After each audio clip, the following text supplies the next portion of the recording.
The second verse of this second chapter, Shri Bhagavan Uvacha, Kutastva Kashmalamidam Vishame Samupasthitam Anarijushtamasvargyam Akirti Karam Arjuna. Now this is a significant verse for several reasons. Number one, even though Krishna has already spoken once before in the first chapter, but that's not really very well known. In the 25th verse of the first chapter, when Arjuna asks Krishna to draw the chariot between the two armies, Krishna obliges very kindly out of love for his dear devotee Arjuna. And having done so, then he speaks to Arjuna and says, Partha Pashyaitan Samavetan Kuruniti. He says, just see now, Partha, the Kauravas have assembled here. But that was just a casual statement because Krishna was speaking in the mood of one who was following instructions. But now this verse marks a change.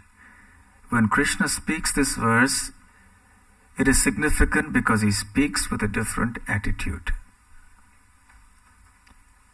So this verse marks the first time Krishna actually begins to give instruction. And he acts as the guru of Arjuna. So far he has been the servant of Arjuna and his friend. But now the roles are reversing.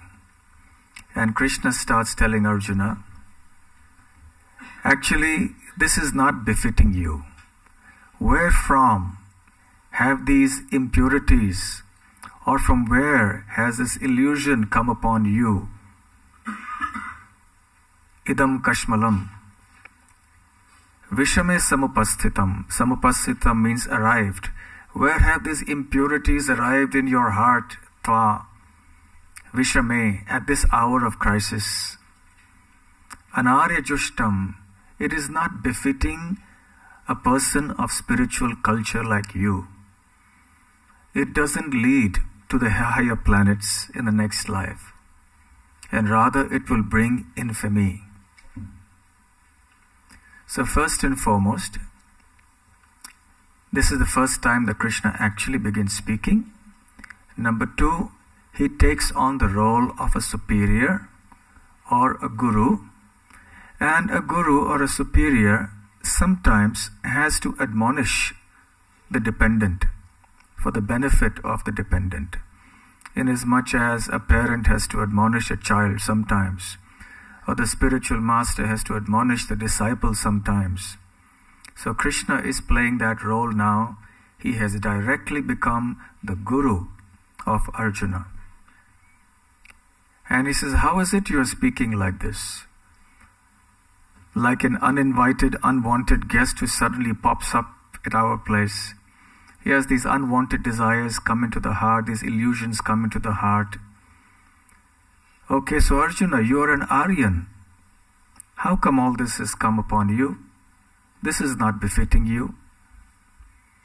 The word Arya is significant also.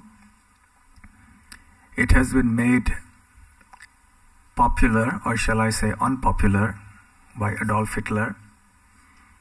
But that was a very racist, racial supremacist kind of understanding of the word Aryan. But Srila Prabhupada defines the word Aryan as one for whom spiritual advancement in life is the foremost. A person of spiritual culture is called an Aryan. It's not a matter of what kind of body you have and so on. It's a matter of spiritual culture. In the previous verse, the first verse of the first chapter that we discussed, we saw the importance of the place upon the consciousness of somebody.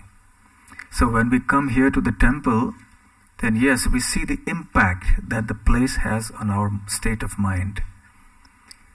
So we should try to always be as much as possible in a holy place like a temple or if we are at home, then we should try to make the atmosphere at home so holy, so that when we go out into the unholy world, especially on unholy days, because a holiday is meant to be a holy day, but it's now the most unholy thing.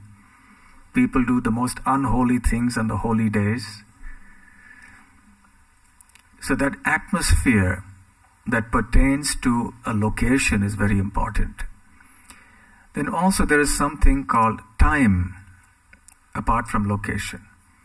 Krishna is telling Arjuna, at this time when you should be fighting and executing your duty, you have become a victim of this illusion. This doesn't befit you. So similarly now we are sitting here chanting Gita. We have to forget our worldly problems and our worldly responsibilities. We should be focused completely on hearing and chanting the Bhagavad Gita. And that should also be our mood when we do any activity in Krishna consciousness. At this time, my energy is focused only on Krishna, and that's it, and nothing else.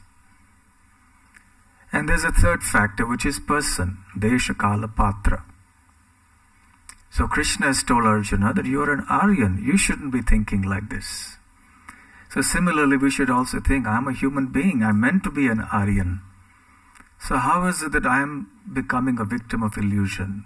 No, I should become a devotee of Krishna and become very strong in my Krishna consciousness.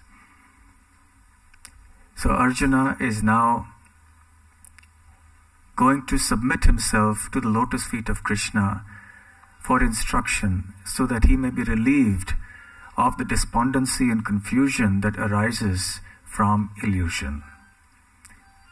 So now we'll move on to the third chapter. Hare Krishna.